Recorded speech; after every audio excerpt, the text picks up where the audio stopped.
प्रधानमंत्री नरेंद्र मोदी ने पंजाब के जालंधर में एक विशाल जनसभा को संबोधित किया। इस दौरान उन्होंने पंजाब के विकास, रेलवे के आधुनिकीकरण और केंद्र सरकार की योजनाओं का जिक्र किया। अपने संबोधन की शुरुआत में उन्होंने पंजाबी में करते हुए कहा कि गुरुओं और वीरों की धरती पंजाब पर आकर मैं खुद को सम्मानित महसूस कर रहा हूँ। आप सभी कैसे हैं? प्रधानमंत्री मोदी ने जालंधर रैली में कहा, पंजाब में कट्टर बेईमान पार्टी की सरकार है। यहाँ की सरकार कर्ज पर मौज कर रही है। इस पार्टी ने किसानों और बहन बेटियों के साथ धोखा दिया है। लॉ एंड ऑर्डर के ये हालात है कि अब कहां गैंगवार हो जाए, कहां किस दिशा में गोलियां चलने लगे, कोई कह नहीं सकता। व्यापार कारोबार करना मुश्किल हो चुका है। थानों पर अटैक हो रहे हैं। पीएम ने कहा कि हाँ, कांग्रेस का भी अपना रोना धोना चल रहा है। इनका तो कुर्सी का किस्सा खत्म नहीं हो रहा। अकाली दल का भी यही हाल है। उन्होंने भी अपनी उलझने खत्म नहीं हो रही है। पंजाब में बीजेपी की 80 बदलाव लाएगी। हरियाणा में देश की पहली हाइड्रोजन ट्रेन को रवाना करने के बाद पीएम पहले चंडीगढ़ पहुंचे, जहां उन्होंने 4700 करोड़ के प्रोजेक्टों का उद्घाटन व शिलान्यास किया। भारत माता की आज पंजाब दी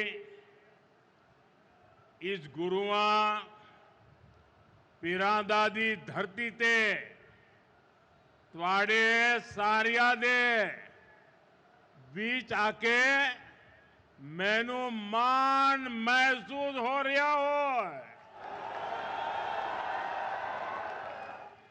पंजाबियों किवे हो? चढ़दी कला च हो? साथियों, कुछ समय पहले मैं यहां श्री गुरु रविदास जी के जन्मोत्सव का हिस्सा बनने आया था और आज हमारा जालंधर विकास के उत्सव का साक्षी बन रहा है। आज सुबह मुझे जींद से देश की पहली हाइड्रोजन ट्रेन शुरू करने का अवसर मिला है। आज जींद से ही मुझे कुरुक्षेत्र में एक भव्य सिख म्यूजियम के शिलान्यास का सौभाग्य मिला है।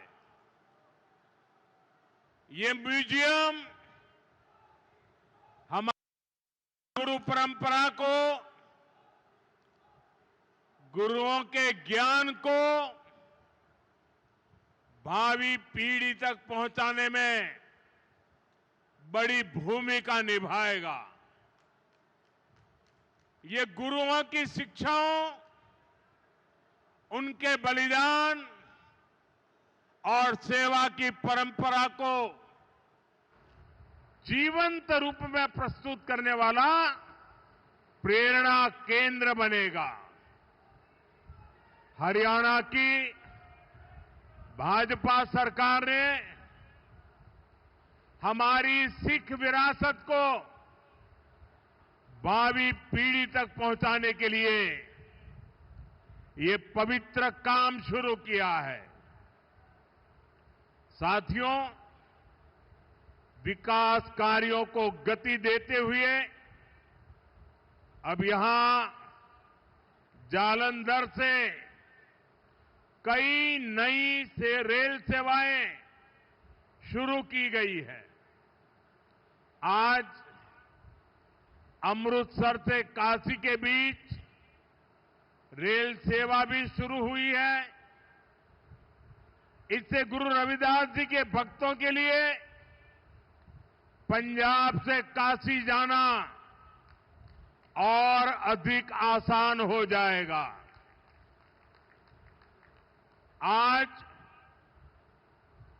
दौलतपुर चौक और करतौली के बीच नई लाइन भी शुरू हुई है। करतौली से अंबाला के बीच नई रेल सेवा को भी हरी झंडी दिखाई गई है। साथियों, आज ही लुधियाना बाईपास का शिलान्यास, दिल्ली अमृतसर कटरा एक्सप्रेसवे के एक और सेक्शन का लोकार्पण हुआ है। मैं ऐसे हर प्रोजेक्ट के लिए देशवासियों को और खास तौर पर पंजाब के मेरे भाई बहनों को बहुत बहुत बधाई देता हूं। आज भारत सरकार कनेक्टिविटी के, इंफ्रास्ट्रक्चर के अनेक ऐसे प्रोजेक्ट पर पंजाब में काम कर रही है। पंजाब में भाजपा सरकार नहीं है, लेकिन हमारा पंजाब विकसित हो, इसके लिए केंद्र की भाजपा एनडीए सरकार कोई कसर बाकी नहीं छोड़ रही है। साथियों, आज मैं विशेष रूप से जालंधर के लोगों की भी सराहना करूंगा, जिन्होंने स्वच्छता से स्वागत पहल के माध्यम से इस कार्यक्रम को और सार्थक बना दिया है। श्री गुरु रविदास जी ने समरसता और सामूहिक प्रयासों का जो संदेश दिया था, उसे आप सभी ने अपने व्यवहार में जीवंत किया है। ये अभियान कर्तव्य भावना का भी उत्तम उदाहरण बन रहा है। साथियों, आज के दिन मैं इस मंच से पंजाब के महान सपूत सरदार तेजासी समुंदरी जी को भी अपनी श्रद्धांजलि देता हूं। आज उनका 100वां शहादत दिवस है। उन्होंने अंग्रेजी शासन काल में सिख हितों की रक्षा के लिए अनेक आंदोलन किए।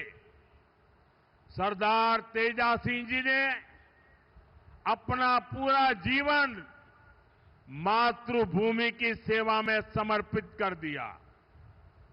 आज से शुरू हो रहे उनके शहादत वर्ष से जुड़े कार्यक्रमों से हम सभी को प्रेरणा मिलेगी।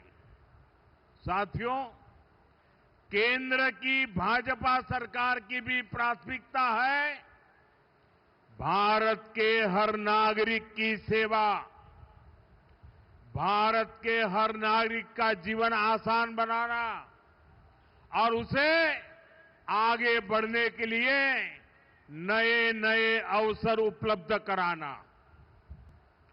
और इसलिए हम नागरिक देवो भव इस मंत्र पर चल रहे हैं।